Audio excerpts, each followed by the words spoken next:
দেখুন, বিজেপি বারবার বলেছে এটা ধর্মযুদ্ধ, হিন্দুদের জন্য, হিন্দুত্বের জন্য। এবার এই প্রয়াসটাকে এগিয়ে নিয়ে যেতে আমরা দেখেছি যে কার্তিক মহারাজ, ভারত সেবাশ্রম সংঘের সন্ন্যাসী, তিনি বিজেপির সাথে একাত্ম হয়েছেন, বিজেপির পাশে এসে দাঁড়িয়েছেন, হাত বাড়িয়ে দিয়েছেন। বিজেপির তরফ থেকে এই প্রয়াসকে এগিয়ে নিয়ে যাওয়ার জন্য লক্ষ্যকণ্ঠে গীতা পাঠের মতো আয়োজন করা হয়েছে সফলভাবে, এবং সেখানে গিয়ে কোথাও একটা দাঁড়িয়ে দেখা গেল যে বিজেপির এই ধর্মযুদ্ধ, হিন্দু এবং হিন্দুত্বকে বাঁচানোর প্রয়াস, এই বিষয়টা আরও এগিয়ে যায় এবং সেখানে একটা নতুন মোড় আসে যখন জানা যায় কালিয়াগঞ্জে এবারের বিধানসভা নির্বাচনে পশ্চিমবঙ্গে বিজেপির তরফ থেকে প্রার্থী করা হয়েছে উৎপল মহারাজকে। এখন দেখুন, কার্তিক মহারাজ কিন্তু বিজেপির পাশে এসে দাঁড়িয়েছেন, এর জন্য তাকে নিজের পদ খোয়াতে হয়নি। আপনারা জানেন যে কার্তিক মহারাজকে বিরোধীরা প্রচুর কটাক্ষ করেছেন। তাকে যখন প্রশ্ন করা হয়েছে বিজেপির সঙ্গে তিনি কেন আছেন এই নিয়ে, তিনি তার উত্তরটা কিন্তু এখানেই সীমাবদ্ধ রেখেছেন যে হিন্দুদের একত্রিত করার কাজ যে করবে আমি তার পাশে থাকবো, এইটাই সবসময় তিনি বলেছেন। কেন্দ্রের তরফ থেকে আপনারা জানেন তাকে পদ্ম সম্মানে ভূষিতও করা হয়েছে। তো সেখানে তার ব্যাপারটা খানিকটা এরকম যে আমি আছি আবার আমি নেই। কার্তিক মহারাজের কিন্তু বিজেপির পাশে থাকতেও কোনো অসুবিধা হয়নি, আবার ভারত সেবাশ্রম সংঘের সঙ্গে থাকতেও কোনো অসুবিধা হয়নি। তাহলে উৎপল মহারাজকে এই যে বহিষ্কার করা হয়েছে, শুধুমাত্র বিজেপির প্রার্থী হওয়াটাই কি তার দোষ হয়ে গেল? এই বিষয়টাই একটু পরেই আসছি, কিন্তু তারই সঙ্গে একইভাবে আপনি দেখুন, সংখ্যালঘু ভোট ব্যাংককে নিজেদের দিকে টেনে রাখার জন্য তৃণমূল কংগ্রেসের তরফ থেকে বা মমতা বন্দ্যোপাধ্যায়ের তরফ থেকে কোনোদিন কোনো রকম কোনো কসুর করা হয়েছে এমনটা কিন্তু কেউ বলতে পারবেন না। মানে তোহা সিদ্দিকির মতো মানুষের সঙ্গে দহরম মহরম করে চলা থেকে শুরু করে সিদ্দিকুল্লাহ চৌধুরীর মতো গলার কাঁটাকে বছরের পর বছর বিধায়ক করে রেখে গেলা, এই সমস্ত কিছুই তৃণমূল কংগ্রেস করেছে। কিন্তু টিকিট দিয়ে সব সমস্যার সমাধান হয় না। যখন দেখা যায় হুমায়ুন কবিরের মতো একজন মানুষ, তিনি তৃণমূল থেকে বেরিয়ে গিয়ে নতুন একটা দল তৈরি করে বাবরি মসজিদের নামে খাপ খুলে ভোট চাইতে শুরু করেন। আবার যখন দেখা যায় যে ফুরফুরা শরীফের পীরজাদা আব্বাস সিদ্দিকী এবং তার ভাই নওশাদ সিদ্দিকী ভাঙড়ে তারা জাঁকিয়ে বসে নির্বাচনে যেতে, এবং তারপর 5 বছরে ভাঙড়ে তাদের ভিত নড়বড়ে হওয়ার থেকে আরো বেশি শক্তিশালী হয়ে ওঠে, তখন তৃণমূল কংগ্রেসের মতো একটি দলের প্রয়োজন হয় একটা নতুন মুখের, একজন নতুন পীরজাদার। এবং সেখান থেকেই দেখুন, উত্তর 24 পরগনার আমডাঙ্গায় তৃণমূল কংগ্রেসের তরফ থেকে কিন্তু এইবার প্রার্থী করা হয়েছে কাশেম সিদ্দিকীকে। এবার বিষয়টা হচ্ছে, কাশেম সিদ্দিকীকেও কিন্তু দেখা গেছে যে তৃণমূল কংগ্রেসের ভোট ঘোষণা মানে প্রার্থী ঘোষণা হওয়ার কয়েকদিন আগেই তিনি টুক করে তৃণমূল কংগ্রেসে আমদানি হয়েছেন এবং তারপর সযত্নে লালন পালন করে কাছে টেনে নিয়ে তারপর তাকে প্রার্থীপদ দেওয়া হয়েছে। এবার বিষয়টা হচ্ছে যে এটা তো ঠিক কথা, ভোট আসলেই ফুরফুরা শরীফের কথা মনে পড়ে নেতা নেত্রীদের, তখন নেতা নেত্রীদের কাছে ফুরফুরা শরীফ হয়ে যায় একেবারে তীর্থভূমি। যেমন দেখুন, 2025 সালে মমতা বন্দ্যোপাধ্যায় 9 বছর পর ফুরফুরায় গিয়েছেন। 9 বছর পর প্রথম 2025-এ মমতা বন্দ্যোপাধ্যায় ফুরফুরায় গিয়েছিলেন, এবং সেখানে রাজ্য সরকারের তরফ থেকে যে ইফতার আয়োজন করা হয়েছিল, সেখানে মঞ্চে মমতা বন্দ্যোপাধ্যায়ের সঙ্গে এমন কিছু মুখকে দেখতে পাওয়া যায় যারা তার 1 বছর আগে পর্যন্ত মানে 2024-এর লোকসভা নির্বাচনেও দেখা গেছে তৃণমূল কংগ্রেস এবং মমতা বন্দ্যোপাধ্যায়ের তীব্র বিরোধিতা করেছেন। তারা 2025-এ মমতা বন্দ্যোপাধ্যায় যে ফুরফুরায় গেছেন সেই মঞ্চে মমতা বন্দ্যোপাধ্যায়ের পাশে বসে রয়েছেন। তার মধ্যে একজন হচ্ছেন কাশেম সিদ্দিকী।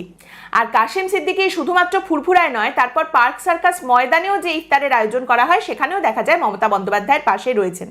দেখুন, কাঠ আর দেশলাই কাঠি এই দুটোর কিন্তু বেশ নিবিড় সম্পর্ক রয়েছে, এবং তারই সঙ্গে একটা নতুন অঙ্কের কথা সেই সময় উঠে আসে যে গত 15-16 বছর ধরে তোহা সিদ্দিকীর বয়স বেড়েছে, তার প্রভাব কমেছে।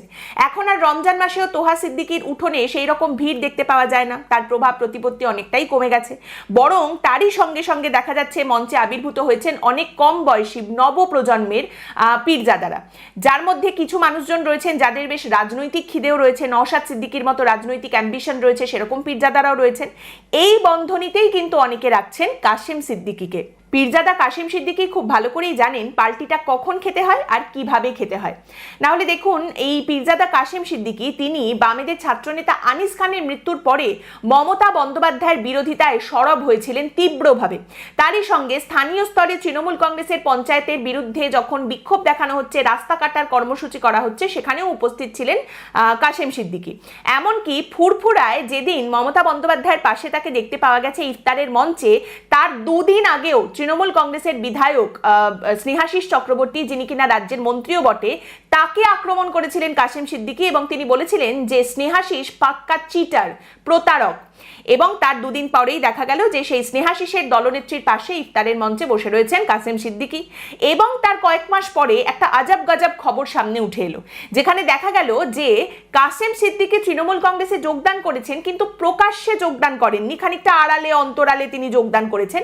এবং প্রকাশ্যে যোগদান তৃণমূল কংগ্রেসে না করার পরেও কাসেম সিদ্দিকী তৃণমূলে যোগদান করেই তৃণমূল কংগ্রেসের রাজ্য সম্পাদকের পদ পেয়ে গেছেন। এবং তারপর এখন দেখা যাচ্ছে তিনি তৃণমূল কংগ্রেসের টিকিট পেয়ে গেছেন, এখন তিনি তৃণমূল কংগ্রেসের নেতা হয়ে গেছেন। দেখুন, এখানে তো অনেক রকম সমীকরণ রয়েছে। তারই মধ্যে তৃণমূল কংগ্রেসের পুরনো পীরজাদাকে বাতিল করে নতুন পীরজাদাকে ঘরে তোলার সমীকরণও কিন্তু রয়েছে। যে তোহা সিদ্দিকী একটা সময় মমতা বন্দ্যোপাধ্যায়ের গুণগান করতে করতে ক্লান্ত হতেন না, মমতা বন্দ্যোপাধ্যায়ের নামে কত না গান গাইতেন, সেই তোহা সিদ্দিকী এখন বলছেন তৃণমূল আর বিজেপি আমাদের সঙ্গে কি করছে সেটা সব মানুষ দেখছে, মানুষ বুঝছে। মুসলিমদের নামে নোটিশ আসছে কারণ বিজেপি ভাবছে মুসলিমরা বিজেপিকে ভোট দেয় না। আমি বলতে চাই, আমরা তৃণমূল সিপিএম কাউকেই ভোট দিই না, আমরা উন্নয়নের পক্ষে, আমরা যারা উন্নয়ন করবে তাদের ভোট দিই। তোহা সিদ্দিকী আরো বলেন যে ভোটের আগে আমরা সব রাজনৈতিক দলের জামাইবাবু হয়ে যাই, আর ভোট ফুরলেই আমরা হয়ে যাই শালা। 26-এর ভোটে মানুষ ঠিক বুঝে নেবে। দেখুন, ফুরফুরা এবং পীরজাদার ক্ষেত্রে একটা খুব ইন্টারেস্টিং বিষয় রয়েছে যে এখানে কিন্তু রাজনীতি আর ধর্ম একেবারে গুলিয়ে খাওয়ানো যায়। এবং মোটামুটি প্রত্যেকটা রাজনৈতিক দলেই কিন্তু একজন করে পীরজাদা আছেন বা ছিলেন, কেউ এ ঘর থেকে ও ঘরে চলে গেছেন, কেউ ও ঘর থেকে সে ঘরে চলে গেছেন। কিন্তু শুধুমাত্র বিজেপির কাছেই কোনো পীরজাদা নেই। বিজেপির কাছে তাহলে কি আছে? বিজেপির কাছে একজন মহারাজ আছেন। তো উৎপল মহারাজ, তাকে উত্তর দিনাজপুরের কালিয়াগঞ্জে বিজেপির তরফ থেকে প্রার্থী করা হয়েছে।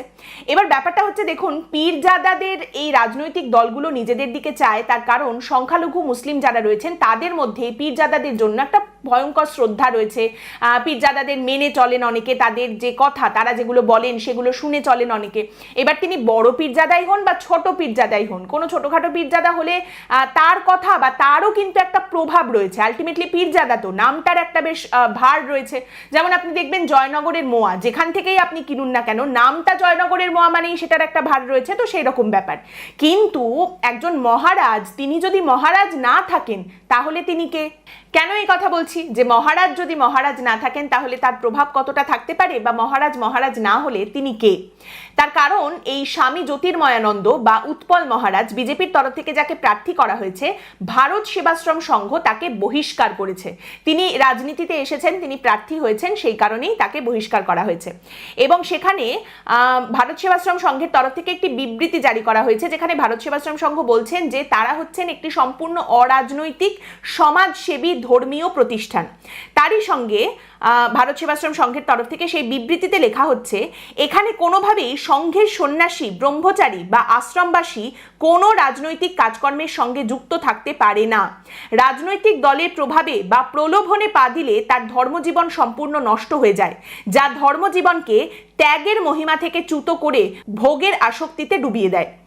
এবার দেখুন, এখানে অনেকেই ধুয়ো ধরতে পারেন বা প্রশ্ন করতে পারেন যে ফুরফুরা শরীফের পীরজাদারা যদি রাজনীতিতে আসেন সেখানে সমস্যা নেই, আর ভারত সেবাশ্রমের সন্ন্যাসীদের ক্ষেত্রে সমস্যা কেন সেটা হবে?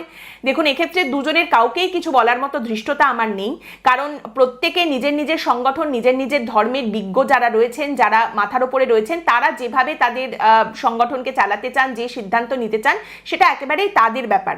এবং এই যে বিবৃতি ভারত সেবাশ্রম সংঘের তরফ থেকে সামনে রাখা হয়েছে, সেখানে আরো বলা হচ্ছে ভবিষ্যতে যাতে এই রকম প্রলোভনে পা দিয়ে ভুল পথে কেউ না যায় তার জন্য সংঘ কর্তৃপক্ষ বিশেষভাবে উদ্বিগ্ন ও চিন্তিত। এই পথে পা বাড়ালে যাবতীয় সুকৃতি ও সংস্কার নষ্ট হয়ে পুনরায় সে সাংসারিক মায়াজালে জর্জরিত হয়ে ঘৃণিত জীবন যাপন করে। সংঘের পক্ষ থেকে তাদের বিরুদ্ধে কঠোরতম ব্যবস্থা নেওয়া হবে। তোমরা সচেতন হও, সাবধান হও। উৎপল মহারাজকে ভারত সেবাশ্রম সংঘের তরফ থেকে বহিষ্কার করা হয়েছে বলে এই বিবৃতি সামনে এসেছে এবং সেখানে এই কথাগুলো লেখা হয়েছে। শব্দ ব্রহ্ম বলে আমরা জানি। দেখুন, এখানে যে ধরনের শব্দের ব্যবহার করা হয়েছে ভারত সেবাশ্রম সংঘের তরফ থেকে, সেরকম কোনো শব্দ যদি আমি বলতাম যে প্রত্যক্ষ রাজনীতিতে আসলে ত্যাগের রাস্তা থেকে চ্যুত হবেন সন্ন্যাসীরা, এরকম কোনো কথা যদি সামনে রাখা হতো, তাহলে তো আপনারাও যে ধরনের অনেকেই শব্দ ব্যবহার করতেন সেখানেও বলতে হতো শব্দ ব্রহ্ম।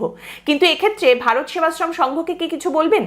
বলতেই পারেন যারা বলেন তারা তো সবাইকেই বলেন, কাউকেই ছাড়েন না।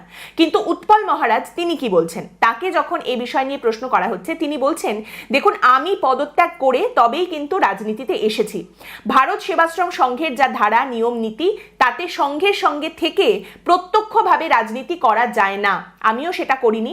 আমি পদত্যাগ করে, স্বেচ্ছায় পদত্যাগ করে তারপরেই কিন্তু আমি রাজনীতিতে এসেছি। 17 তারিখ আমি আমার পদত্যাগপত্র ইমেলের মাধ্যমে স্বামীজিদের পাঠিয়েছিলাম, তারা সেই পদত্যাগপত্রতে স্বীকৃতিও দিয়েছেন। কিন্তু তাহলে সেক্ষেত্রে বহিষ্কার পত্র কেন প্রকাশ করা হচ্ছে ভারত সেবাশ্রম সংঘের তরফ থেকে, বহিষ্কার করা হয়েছে কথা কেন বলা হচ্ছে? সেখানে উৎপল মহারাজ বলছেন যে সেটা স্বামীজিরাই বলতে পারবেন, আমি তো ঠিক বলতে পারবো না, তবে সংঘের নিয়ম রীতি অনুযায়ী ঠিকই আছে, সেই ধারা অনুযায়ী ঠিকই আছে, এর বেশি কিছু এ বিষয়ে বলবো না। এবার এখানে তাহলে প্রশ্নটা থাকে যে সংঘের তরফ থেকে যদি উৎপল মহারাজকে বহিষ্কার করা হয়ে থাকে তাহলে কি তিনি আর মহারাজ রইলেন? আর তিনি যদি মহারাজ না থাকেন তাহলে তিনি কে? তার প্রভাব বা পরিসর ঠিক কতখানি? উৎপল মহারাজকে রাজনীতিতে নিয়ে আসার পেছনে কার্তিক মহারাজেরও যে একটা হাত রয়েছে এমনও অনেকেই অনুমান করছেন। এবার দেখুন বিষয়টা হচ্ছে কার্তিক মহারাজ নিজে কেন রাজনীতিতে এলেন না সেই প্রশ্নও অনেকে করছেন। হতে পারে তার কাছে প্রস্তাব গিয়েছিল, তিনি হয়তো রাজি হননি, গেছিল কি যায়নি সেগুলো তো জানা সম্ভব নয়। আবার এটাও হতে পারে যে কার্তিক মহারাজ যেভাবে বাইরে থেকে বিজেপিকে সমর্থন দিয়ে এসেছেন, হাত বাড়িয়েছেন, সেই রকমই ব্যবস্থা করা হচ্ছে। অনেকেই প্রশ্ন করছেন যে উৎপল মহারাজ কি নিজে প্রার্থী হতে চান বা রাজনীতিতে যোগ দিতে চান এই বলে কার্তিক মহারাজের সঙ্গে যোগাযোগ করেছিলেন, নাকি কার্তিক মহারাজ শুভেন্দু অধিকারীর সঙ্গে কথা বলে উৎপল মহারাজকে বেছে প্রার্থী হওয়ার জন্য পাঠিয়েছিলেন? এরকম অনেক প্রশ্নই উঠে আসছে। তারই সঙ্গে দেখা যাচ্ছে কেমন যেন একটা লড়াই চলছে এবং তাতে কে জেতে সেটাই দেখার। কার্তিক মহারাজের দিকে যারা রয়েছেন তারা, নাকি সেই সমস্ত মহারাজরা যারা রাজনীতি থেকে দূরে থেকে তাদের নিজেদের কাজগুলো করতে চান? আগেই বললাম ফুরফুরা শরীফ এবং পীরজাদাদের মধ্যে একটা ইন্টারেস্টিং বিষয় হচ্ছে ধর্ম আর রাজনীতি এখানে একেবারে গুলিয়ে খাওয়ানো যায়। সেখান থেকে দেখতে গেলে একটা ধর্ম আর রাজনীতির মাঝামাঝি অদ্ভুত একটা জায়গায় দাঁড়িয়ে রয়েছে এখন ভারত সেবাশ্রম সংঘ। হিন্দু ধর্মের ফুরফুরা হওয়ার থেকে কত দূরে এখন ভারত সেবাশ্রম সংঘ সেটাই প্রশ্নের। দেখুন তৃণমূল কংগ্রেস তো এটা জেনেই কাসেম সিদ্দিকীকে টিকিটটা দিয়েছে যে কাসেম সিদ্দিকী হচ্ছেন একজন পীরজাদা এবং সেই পীরজাদার বিষয়টাকে ভাঙানো যাবে, সেটা ভাঙিয়ে ভাঙিয়ে ভোটও পাওয়া যেতে পারে এবং জেতাও যেতে পারে।